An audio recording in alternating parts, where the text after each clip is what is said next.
عمومی طور سے امن کی بات تو تمام مذاہب کرتے ہیں، لیکن اس کو کیسے قائم کیا جائے، کیسے اس کو ثابت کیا جائے، اسلام یہ واحد دین ہے جو اس کا حل اور جو ہے سلوشن اپنے آپ میں جو ہے بتاتا ہے۔ آئیے ہم چند باتیں جو اس کے تعلق سے دیکھتے ہیں۔ سب سے پہلی چیز تو یہ، اگر کوئی شخص اسلام کا معنی ہی جانے کہ اسلام کیا ہے، اسلام کسے کہتے ہیں، تو اسلام کا معنی ہی امن ہوتا ہے، شانتی ہوتا ہے، پیس ہوتا ہے۔ مطلب اس مذہب کا نام ہی امن ہے۔ اب اندازہ لگائیے، جس مذہب کا نام ہی امن ہو، پیس ہو، شانتی ہو، اس مذہب میں پھر کیسے جو ہے کہ انسان جو ہے، جس کو ہم کہتے ہیں، جس طرح سے آج میڈیا میں معاملہ چلتا ہے، دہشت گردی یا جو خون خرابی کی اجازت دے سکتا ہے، یا برائی کی، یا لوگوں کا حق تلفی یا حق کیسے مار سکتا ہے وہ دین جس کا نام ہی امن ہو۔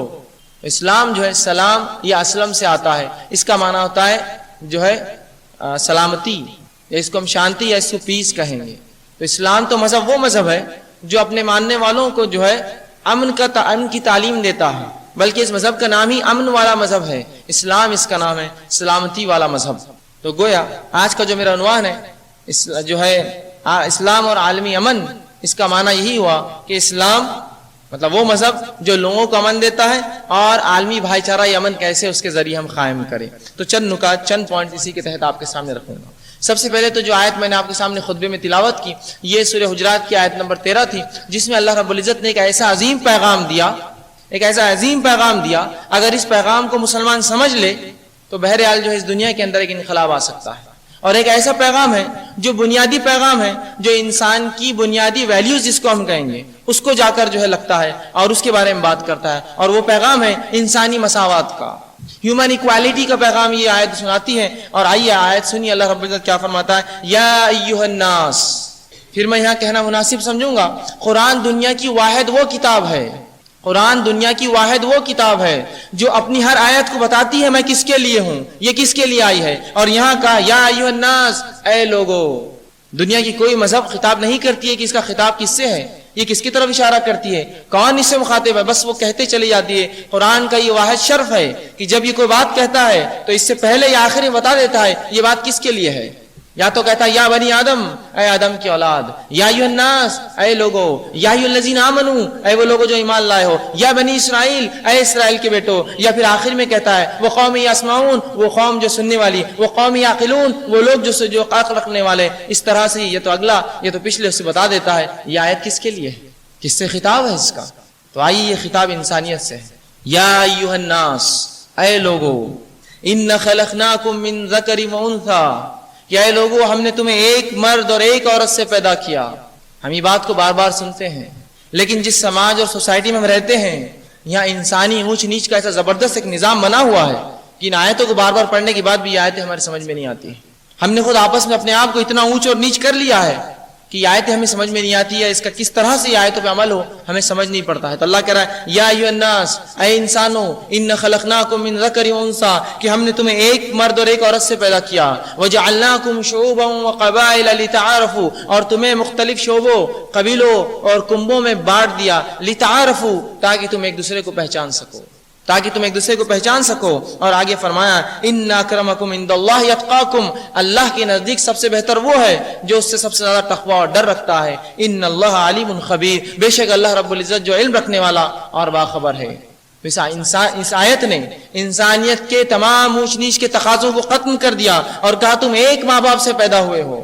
اور رسول اللہ صلی اللہ علیہ وسلم نے اس بات کو تو اور وضاحت کر دی اور کہا کہ تم ایک ماں باپ سے پیدا ہوئے ہو اور تم آدم کی اولاد ہو، اور آدم مٹی سے پیدا کیے گئے ہیں۔ اپنے بارے میں جان لو، تمہاری حیثیت، تمہاری حقیقت یہ ہے مٹی۔ ہم ایک ماں باپ کی اولاد ہیں، ایک آدم، اور اس سے اللہ نے جو اس کی بیوی الزوج حوا کو پیدا کیا، ان سے تمام انسانیت کی نسل چلی۔ جب ماں باپ ایک ہے تو پھر اونچ نیچ کا کہے کا تقاضا؟ یہ تو معاملہ ہوا اونچ نیچ کا جو ہم نے اپنے اندر باندھ لیا ہے۔ اللہ خود آگے فرماتا ہے کہ ہم نے پھر تم کو قبیلوں اور خطوں اور شعبوں میں بانٹا ہے تاکہ تم ایک دوسرے کو پہچان سکو۔ یہ خاندانی نام، یہ نسلیں جو ہے، یہ تعصب کے لیے، اونچ نیچ کے لیے، بڑے اور چھوٹے کے لیے، اچھے اور برے کے لیے نہیں ہے، بلکہ صرف تعارف کے لیے، پہچان کے لیے۔ چاہے کہ انسان کسی رنگ کا ہو، کسی علاقے کا رہنے والا ہو، کسی زبان کو بولتا ہو، کسی خاندان سے اس کا تعلق ہو، لیکن اس کے باوجود وہ انسان کی اولاد، آدم کی اولاد ہونے کے ناطے سے وہ برابر ہے، وہ اونچ نیچ نہیں ہے۔ ہاں، اللہ کے نزدیک جو چیز اونچ اور نیچ کرتی ہے وہ اللہ کا ڈر اور تقوی ہے جس کا جتنا اللہ سے ڈر اور تقوی اس کا اللہ کے نزدیک اتنا زیادہ مقام، اور دنیا میں وہ چیز معلوم نہیں کی جا سکتی، وہ اللہ ہی جانتا ہے کس کا کیا تقوی اللہ کے ساتھ۔ تو دنیا کے اندر جو لوگ بھید بھاؤ کرتے ہیں، اونچ نیچ کرتے ہیں انسانوں میں، اپنے رنگ کی وجہ سے، اپنی نسلوں کی وجہ سے، اپنے حالات مالداری کی وجہ سے، یا مرد یا عورت ہونے کی وجہ سے، یہ بھی ایک بہت بڑا مسئلہ ہے کہ آدمی یہ سمجھتا ہے کہ ہم افضل ہے اور عورتیں مفضول ہیں، جو معاملہ قریش کا رسول اللہ صلی اللہ علیہ وسلم کے دور میں تھا کہ وہ عورت کو استعمال کی چیز سمجھتے۔ اللہ رب العزت نے کہا تم ایک ماں باپ کی اولاد ہو، تم سب برابر ہو۔ اللہ کے نزدیک جو اصل ہے وہ نہ جنس ہے کہ مرد ہے یا عورت ہے، نہ مال و دولت ہے کون مالدار غریب ہے، نہ نسل ہے، نہ رنگت ہے، نہ علاقہ ہے، نہ قوم ہے، بلکہ اللہ کے نزدیک اتقاکم، جو اس سے زیادہ ڈرتا ہے وہ اللہ کے نزدیک اتنا محبوب، اتنا پسندیدہ، اتنا بہتر، اتنا افضل ہے۔ یاد رکھیے، تو اس ایک آیت نے تمام تر اونچ نیچ کے تقاضوں کو ایک ہی جھٹکے میں ختم کر دیا۔ اور عالمی امن کے لیے سب سے پہلی چیز یہ ہے کہ انسان اپنی حیثیت، اپنی پہچان کرے کہ میں کون ہوں اور میرا کیا مقام ہے۔ جب انسان اپنے مقام کو نہیں پہچانتا اور اپنے اندر اونچ نیچ کرتا ہے تو تمام تر چیزیں ہوتی ہے جو آج ہم دیکھ رہے ہیں۔ نسلی تعصب ایک قوم کو دوسری قوم کو ہلاک کرنے پہ مجبور کرتا ہے۔ ورلڈ وار 1 یا عالمی جنگ پہلی دوسری ہم نے دیکھی ہے، تعصب، نسلی تعصب اس کی وجہ تھی۔ ایک نسل دوسری نسل ختم کرنا چاہتی ہے۔ اس کے بعد ہم نے دیکھا انسانیت میں جو بے امنی پھیلی اس کی وجہ رنگت تھی، گورے اور کالوں کا مسئلہ جو کسی زمانے تک چلتا ہے اور آج بھی کچھ علاقوں میں چلتا ہے۔ تو گویا انسانیت کی مساوات یہ سب سے پہلی بنیاد ہے کہ ہم امن قائم کر سکتے معاشرے کے اندر، اور شریعت اسلامیہ نے اس کی شروعات کی کہ رسول اللہ صلی اللہ علیہ وسلم کا خاندان جو سب سے اونچا خاندان تھا قریش کا، رسول اللہ صلی اللہ علیہ وسلم نے اپنے چچا کے بنسبت بلال کو ترجیح دی جو کہ کالے غلام تھے۔ ابو لہب اپنی جگہ گورا چٹا تھا، اونچے خاندان کا تھا، لیکن رسول اللہ کے نزدیک محبوب بلال تھے، اس لیے کہ بلال ایمان والے تھے۔ اتقاکم، وہ تقوی رکھتے، وہ ایمان والے تھے، اس کا تقاضا تھا۔ تو رسول اللہ صلی اللہ علیہ وسلم کی زندگی عملی نمونہ ہے۔ نہ صرف آپ نے یہ کہا کہ انسانیت برابر ہے، بلکہ قرآن کا عملی نمونہ دیا کہ بلال رضی اللہ عنہ رسول اللہ کے ساتھ ہوتے، بلکہ ان کو تو یہ شرف حاصل ہوا کہ سب سے پہلی اذان جب اسلام کی ہوئی انہوں نے اذان دی نماز کے لیے۔ کیا کوئی مذہب یہ نمونہ بتا سکتا ہے؟ اس قسم کی ایک ادنا سی مثال دے سکتا ہے اپنے اندر سے؟ میں زیادہ بڑی مثالوں کی بات نہیں کر رہا ہوں، میں گھٹیا شو کی بات نہیں کر رہا ہوں کہ لوگوں کو بلا کر صرف بتا دے کہ ہم ایک ہے۔ میں یہ کہہ رہا ہوں کہ عملی نمونہ اپنی زندگی میں دے سکتے ہیں کیا کوئی اس طرح سے؟ یہ ہے رسول اللہ صلی اللہ علیہ وسلم کے لاہ و دین، یہ ہے شریعت اسلامیہ کہ جب اس نے کہا کہ تمہارے نزدیک اللہ کے پاس جو اصل چیز تقوی ہے، تو رسول اللہ صلی اللہ علیہ وسلم اور صحابہ نے اس پر عمل کر کے بتایا کہ تقوی بنیاد ہے، باقی رنگت، نسل، یہ تمام چیزیں کچھ بھی نہیں۔ قبیلہ اور جس طرح سے ہم قریش کے حالات جانتے تھے، کیا نہیں تھا ان کے اندر اونچ نیچ کا معاملہ، لیکن جب اسلام آیا تو اس نے معاشرے میں سب سے پہلے یہ چیز ختم کر دی، اونچ نیچ۔ آج بھی اگر ہم انسانیت کے لیے عالمی امن چاہتے ہیں تو یہ اونچ نیچ کے تقاضے کو ختم کیا جائے، چاہے پھر اونچ نیچ کا تقاضا مذہب کے اعتبار سے لوگ کر رہے ہو۔ آج ہم دیکھ رہے ہیں بڑی بڑی شخصیتوں کو صرف ان کے ناموں کی وجہ سے مذہب کی وجہ سے تکلیف دی جاتی ہے۔ آج ہم دیکھتے صرف ان کے رنگت کی وجہ سے مسائل آ رہے ہیں۔ تو یہ کیا ہے سب؟ کیا عالمی امن اس حالت میں قائم ہو سکتا ہے جبکہ لوگ ذات پات کو مانتے رہیں، جبکہ لوگ اونچ نیچ کے تقاضوں کو مانتے رہیں، جبکہ لوگ مالدار اور غریبوں میں فرق کرتے رہیں، جبکہ اسلام کہتا ہے تم سب اللہ کے نزدیک برابر ہو؟ ہاں، جو چیز تمہیں اونچا اور نیچا کرتی ہے اپنے رب کے پاس وہ تقوی ہے، جو کہ رب کے سوا کوئی نہیں جانتا کہ اس کا تقوی کتنا ہے۔ تو اس ایک آیت نے ایک زبردست پیغام دیا انسانیت کے نام، اور ایک زبردست انقلاب لایا اس دور میں جس دور میں یہ آیتیں نازل ہوئی۔ اندازہ لگائیے جب یہ آیتیں نازل ہو رہی تھی، رسول اللہ صلی اللہ علیہ وسلم کا وہ دور، وہ معاشرہ جس میں آپ بھیجے گئے تھے، کیا نہیں اونچ نیچ کے تقاضے تھے؟